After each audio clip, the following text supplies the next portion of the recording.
Can you hear me and you see the screen? Yes. Yes, of course. Perfect, then. So let's start.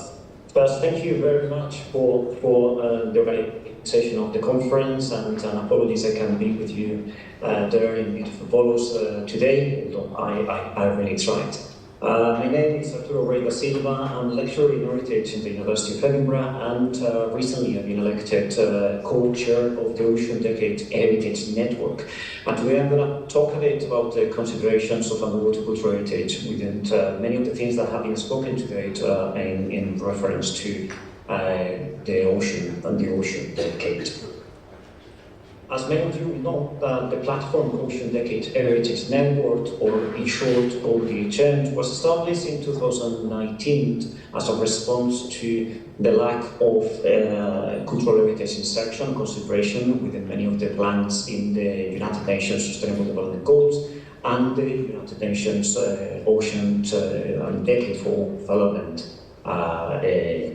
as we have seen in many aspects. The platform was specifically created to give a targeted response among many different stakeholders towards the goals of the decade as well, trying to showcase the contribution of underwater cultural heritage and its knowledge to many of the different challenges that the decade has, as well as to raise awareness of the importance of cultural heritage and the decade in the cultural heritage community, but at the same time of the importance of heritage in wider disciplines and wider bodies. So I've been listening in this session about the importance of citizen science, but what we try to do is to bring the citizen science and those results as well, decision makers as well, and how somehow this can influence the definition of policies and implementation strategies that countries decide for the objectives of international and development agendas like the decade. So, for those of you who don't know it, I mean, the Ocean Decade for we call it in short, it was adopted by the United Nations as a result to implement the Sustainable Development Goal 14, Life Below Water. As you know, the 2030 Agenda, which somehow is being immersed in our lives, in all funding applications, in all projects, has somehow impacted a lot our research agenda and the way we look things as maritime archaeologists as well. And this is somehow as well changing the way we do education and we cooperate with society in a bigger sense. But at the beginning, the Sustainable Development Goals, I mean, they lack the consideration for heritage and beyond maritime or underwater heritage. Only one mention was done in one sustainable goal, in 11.4, considering world heritage and link it as well with economic development. On the contrary, on life below water and the development of the decade, with that vision that we have to construct the science we need for the ocean we want, and trying to catalyze all the information we have to transform the ocean and the behavior society has. It had some sort of consideration to culture, but again, I mean, the information that underwater cultural heritage science, that marine archaeology as a discipline can bring to the table, the cumulative knowledge and data that we can find about human society's relationship with the ocean, marine environment during millennia wasn't really taken into consideration as a science data into many of the global development goals and all the challenges that you can see on the screen. And if we think, I mean, many of the presentations today, they can be perfectly tailored to use those results to contribute to many of the challenges we see on the screen, from understanding and meeting marine pollution. It was mentioned, Peter was mentioning some of the projects that are talking about pollution to the develop sustainable or ocean economy. But we're going to focus on challenge 10, change humanity's relationship with the ocean and how when they put particularly the information on culture and cultural values, as you know. Challenge 10, restore society's relationship with the ocean, talks about ensuring that the multiple values and services of the ocean for human well-being, culture and sustainable development are widely understood, and that society-ocean connections are strengthened, and that there is an increased motivation, capability and opportunity for people across all sectors of society.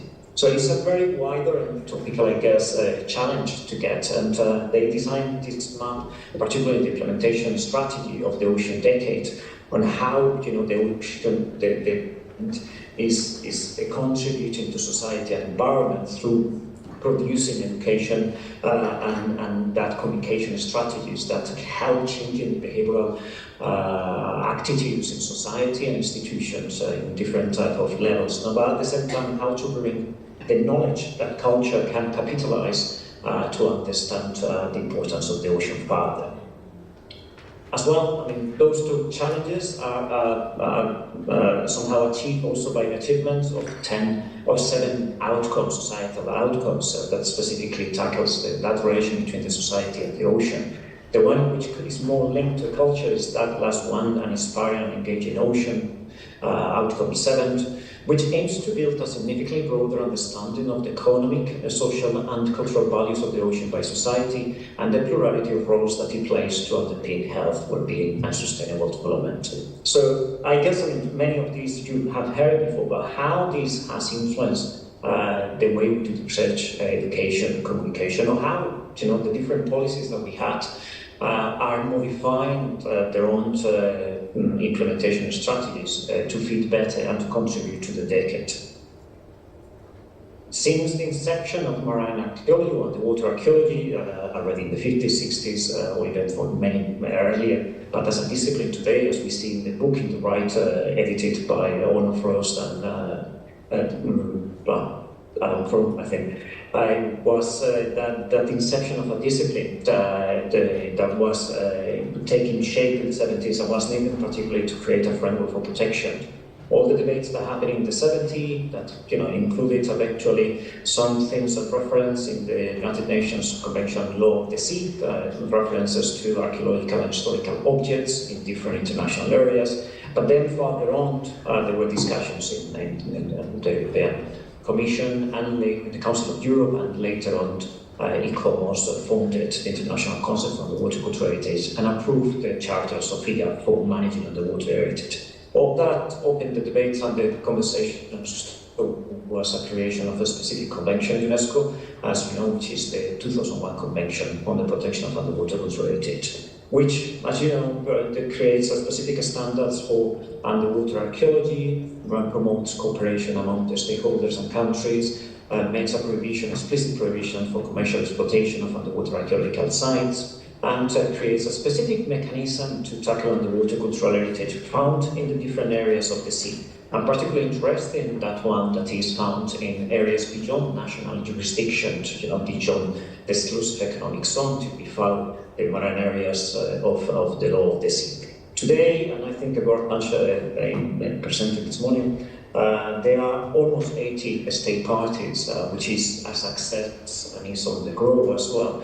But as well, there is a reshaping as well in the way we implement and use the convention.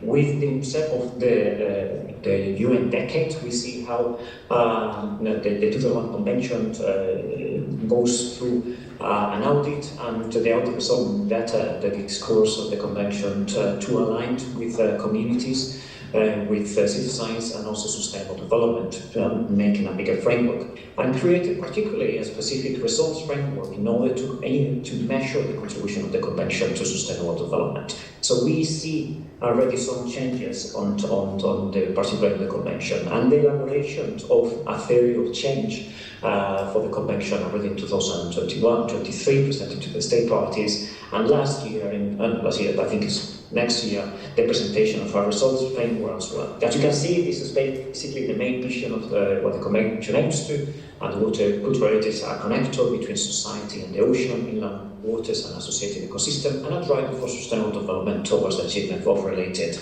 international agreed development goals. This is definitely, the preservation of heritage towards a greater goal, which is sustainable development.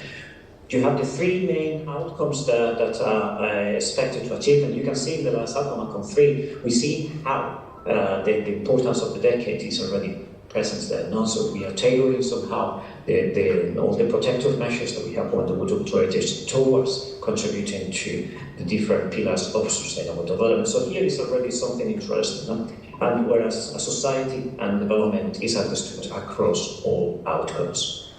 But let me come back a bit to the work that the ODHN is doing in the framework of the decade.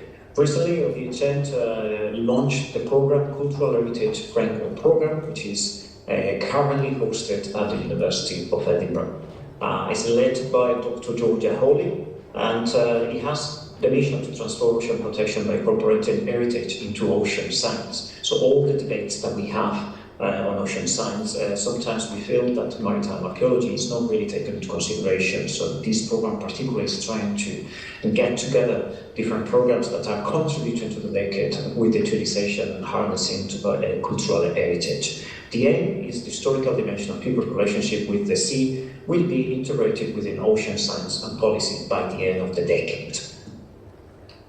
How it operates. It showcases the integration of heritage in ocean science, develop capacities, as well works with early career researchers, as well that it enables a greater diversity and representation in the decade itself, from heritage representative from indigenous communities in different small island developing states, to minority groups and fishers and others, and tangible heritage we're talking here as well. Encourage ocean literacy and public engagement on outreach. I will come back to that in the next slides. And encourage effective and efficient communication between cultural heritage stakeholders, marine science stakeholders, policy and decision makers, traditional communities and general public, and other affiliated institutions to the decade. It does that by helping and endorsing projects for the decade. That's why I invite you here to contact the CHFP, the Cultural Heritage Framework Secretariat, and Dr. Georgia Hawley if you think your project can be endorsed by the Ocean Decade and can be somehow enhanced and contribute to other projects. One of the things that CHFP does particularly is getting together all the projects that are endorsed and that somehow tackle in one way or the other heritage for the wider achievement of the challenges of the Ocean Decade together in order to create different type of documents and different type of approaches and different type of opportunities. And this helps creating different solutions that can be proposed to the different meetings of the decade. So basically, when we mentioned ocean literacy before, it's another trend that is kind of changing quite a lot policies at international level. Recently, it was approved the insertion of ocean literacy programs within different curricula and education programs as well. And there will be specific subjects within the next United Nations Ocean Conference in Nice next year regarding ocean literacy, where the start of ocean literacy was particularly in the beginning of the 21st century and linked to education about the ocean. Somehow the trend in ocean literacy is moving towards a wider perspective, inserting a lot of information, all the cultural values and information that we have there as well. And IOC, the Intergovernmental Oceanographic Commission of UNESCO, has a specific project on ocean literacy, and it's very important, and recently organized a conference in Venice talking on the importance of ocean literacy and as well as culture. And in that conference, a declaration was signed at the end that is being presented to member states of UNESCO and United Nations, and that will be as well presented to the next United Nations Ocean Conference in Nice. In that declaration, we managed as well to insert the importance of marine cultural heritage to rebuild identity and belonging, etc. I'm not going to read the whole paragraph, but I think we see halfway the decade in 2024 and 2025 how marine heritage and the importance of the past for the ocean in the present and for designing perspectives in the future is much more taken into consideration into legal policies and into different programs that are implementing the different challenges and contributing to those challenges. This one, particularly the ocean literacy one, is an advance forward. And us as well, in the CHFL program, we also work towards designing new strategies of the communication, and again here, piloted by Georgia Hawley as well. There is the initiative Sea Voice, which is a magazine that somehow brings voices to the wider audiences on the importance of the sea and different heritage practices as well. I welcome you to have a look to the different magazines that are being presented. There are 3 volumes every year and 1 printed volume. Most of the volumes are online. And what this is presenting is from the voices themselves of the people who experience, create, and utilize heritage in different parts of the world. It presents a very engaging different accounts for the bigger public in that sense. So it's kind of changing a bit as well the narrative on communication today. Finally, there is another part in which we are trying to work lately, in which we see that culture has been taken into consideration, but not so much the importance of the past and the information that we get from archaeological records. That is the Maritime Biodiversity of Areas Beyond National Jurisdiction Agreement, or the High Seas Treaty Agreement as we know it, which is particularly to protect marine biological diversity and natural heritage found in those areas in which the states don't get, in that way, reinforcing lacunae that existed in the law of the sea as well. The importance, if you see the text of the convention, they give importance to culture in terms of traditional knowledge, indigenous rights, and as well as recognize cultural values and participation. But there is quite a lot to do in order to take into consideration more in the text, but also in the implementation strategies, the importance of heritage itself. The picture that you see is a picture I saw yesterday here in Edinburgh in a mall, whereas there is an NGO that is trying to push the UK to ratify these conventions as well. So there is a big campaign moving on around that maybe you have seen in your countries. So how do we see the way of going forward during the rest of the decade? We see that more and more, we are using wider values and understandings of underwater cultural heritage to a point that we see it as well, not only as the materiality of the past, but also about that connection that creates with society and nature today. Also, we see that traditional local knowledge and community agency plays an important role in the strategies. And we have seen that in this session, how that connection and that importance of citizen science is taking more and more a core role in designing science and taking decisions. I haven't talked much, but we have seen as well how in research and academic research things have been moving towards more approaches towards challenge-led research, using heritage somehow more as the means towards creating or contributing to certain challenges and solutions, rather than just the final aim of all research. Heritage is not the final aim, but is the means through which we get something else in that way. We talk about the importance of communication and the ocean and heritage net in education programs. We see a shift towards more human and social factors, so coming back, putting the human and the environmental factor at the center of all the different policies around the decade. And also, is the last point. When we talk about the 2001 Convention, we see that change as is the only international agreement that we have for the preservation of underwater cultural heritage. We see how countries and experts are somehow harnessing its utility and its potential to bring human behavioral change the ocean, not only to the preservation of heritage, but to the ocean.